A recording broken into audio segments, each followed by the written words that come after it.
Photography, an underrated web skill. Our aim here is to turn you into the web equivalent of a triple threat. In Hollywood, a triple threat is someone who can dance, sing, and act. Already, you know the basics of marketing. You can write, you can design, and you can build websites. That little bit of extra knowledge puts you head and shoulders above all those webmasters and marketers that just spam the web with derivative content. The next thing to look into learning then is photography. Photography is another skill that can help to elevate a brand to the next level online. And this is in a lot of demand among publishers. That's because photography can be used to accompany a blog post and make it look more engaging and interesting. And it can also be used in order to promote a product and make it look like something that people will be eager to buy. Photography can really help to sell the dream, as we discussed. And this is particularly powerful when used on social accounts such as Instagram, where it can help you to make a massive impact by promoting a certain lifestyle and dream. Learn photography, and you've learned just one more skill that 99% of people who try to make a name for themselves online don't know.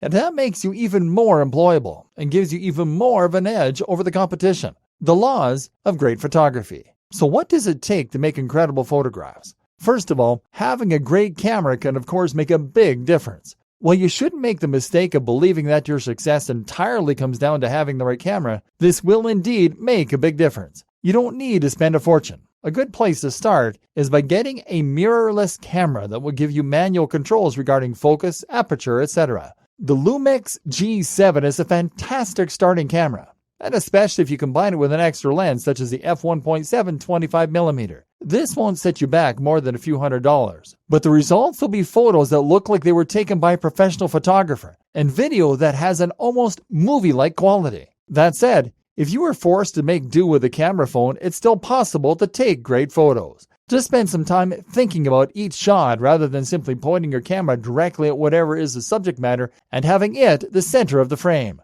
Try to be more original and creative in your photos and ask yourself, what is the story you're trying to tell? What do you want to convey through your images? What emotion are you trying to evoke? How could this shot be made more interesting? A good starting point is to consider not just the foreground, but also the middle ground and the background. This can help you to create a sense of depth, and when done well, this should lead the eye deeper into the picture and create more of a sense of 3D. This is also better for portraying scale. Scale is something else that is important, by the way. Photos of mountains and views often look dull because they don't convey the height or the depth, and that means that they can't portray what it really feels like to be there. To solve this problem, look for additional elements that you can include, such as pebbles and rocks in the foreground, or of course, a person. Likewise, you can use things in the foreground to frame something in a more interesting manner. Leaves around the edge of your photo can help to frame whatever is happening in the middle ground and provide that depth as well as the feeling that you are peeking out at the action that is going on.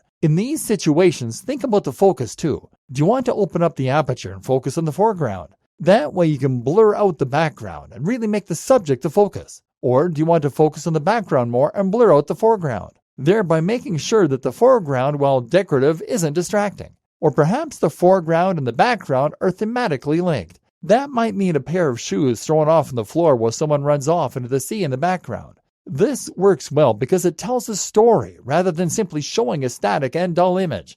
Upward angles tend to make something look bigger and thus more important. Downward angles can meanwhile have the opposite effect, as you would probably expect. Think as well about the way you set up the shot in terms of the lighting. You'd be surprised how few people even consider lighting, but this is a very important factor. Make sure that the light isn't behind the subject. Ideally, you want a soft light that will hit the subject side on, creating shadows and depth through what is known as Rembrandt lighting. Or how about using brighter light in order to create stark contrast? That might mean having shafts of light coming in through the blinds, for example, and creating a sense of time. Again, it's all about the story you want to tell, and your photo should inform that story. Finally, consider the background and your presentation. If you're taking a photo of yourself working on the computer to demonstrate the laptop lifestyle, then that can be a really great way to subtly promote a product that teaches people to work online. But this will only work effectively as long as the background isn't filled with piles of ironing and washing. Remember, every item tells a story. So think about the story you want to tell and set the scene accordingly. And spend some time reading. You need to learn about the exposure triangle and more in order to become a truly great photographer. Video. Everything that photos can bring to your channel, video can help to bring to your channel even more. Video is firstly highly impactful. When someone sees your video, they will be instantly enraptured and have the urge to watch through to the end. We are psychologically programmed to respond to people talking on screen and to listen, and we find it hard to look away. The fact that you can add music, use gesticulations and facial expressions, all of this really adds to your ability to persuade and convince. And this means you can use video to much more effectively sell a product or an idea. At the same time, though, video is also fantastic for elevating the status of your brand even more. Simply put, creating videos requires skill, and this is something that not everyone has any idea how to accomplish. You'll probably need a fairly decent camera, and you'll need good software like Final Cut Pro or Adobe Premiere, and the knowledge of how to use it. So, if you land on a website and the first thing you see is a glossy video with fantastic production quality, a great voiceover, brilliant camera work, what do you think? You think that it must be made by a business that knows how to make fantastic products and that really cares to invest time, money, and effort into what it does. And for these reasons, you are much more likely to trust or to buy. Finally, video lets you take part in YouTube and vlogging, and that opens up huge doors. A ton of brands that have been long unsuccessful through other attempts at marketing find that they are eventually successful when they start promoting themselves on YouTube. Not only because of all the advantages in terms of engagement and persuasion, but also because of the advantages in terms of reach and competition. Did you know that YouTube is the second largest search engine in the world behind Google? So how do you make great video? Filming. For filming, there are a few things to consider and learn. Firstly, all of the tips regarding lighting and composition that we covered in the last post are still very true here. Another tip is to learn to use a panning head. This is a device that you attach to your tripod and camera, and that will then allow you to slowly pan across different elements. This is ideal for showcasing products, but do be wary of using the same shot over and over again. If that is a risk you are running into, then try using pans that go up and down, or try zooming into the shot gradually. In order to help with lighting, it can be a good idea to purchase a softbox or similar option for creating light artificially. Having more than one light source is also preferable, so if you can purchase two, then that's even better. In a moment, we will talk about editing, and you'll see that you need specific shots for this to work properly. A big tip then is to give yourself some kind of storyboard, or otherwise just have a strong idea of what you want your video to look like before you begin to know what needs to be covered.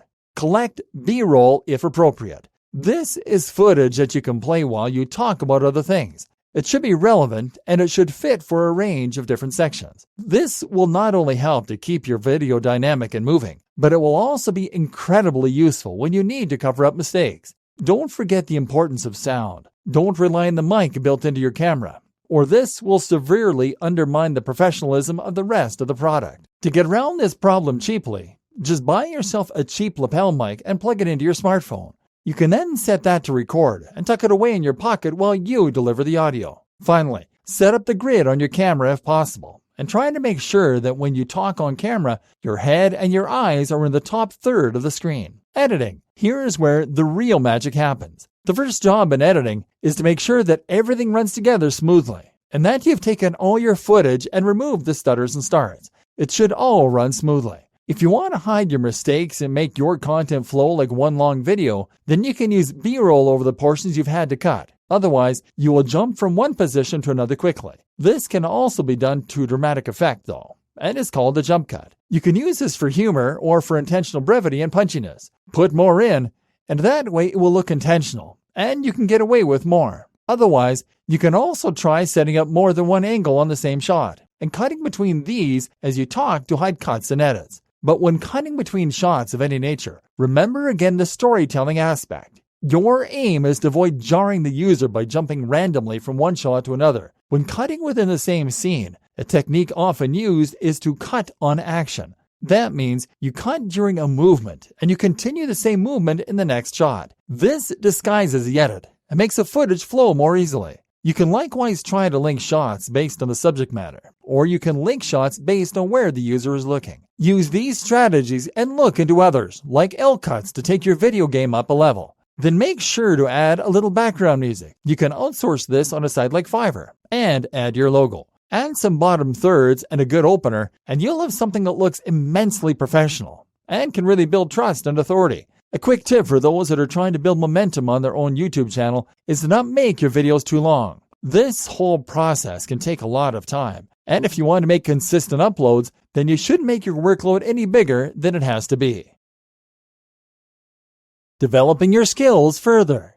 Of course, if you really want to enhance your skill set, then it will pay to also learn After Effects. This is the tool that can be used in conjunction with Premiere in order to accomplish all kinds of awesome things, from retro 80s intros to incredible video openers. This will raise your game to the point where you're creating inspiring and completely original work that many creators will boggle at.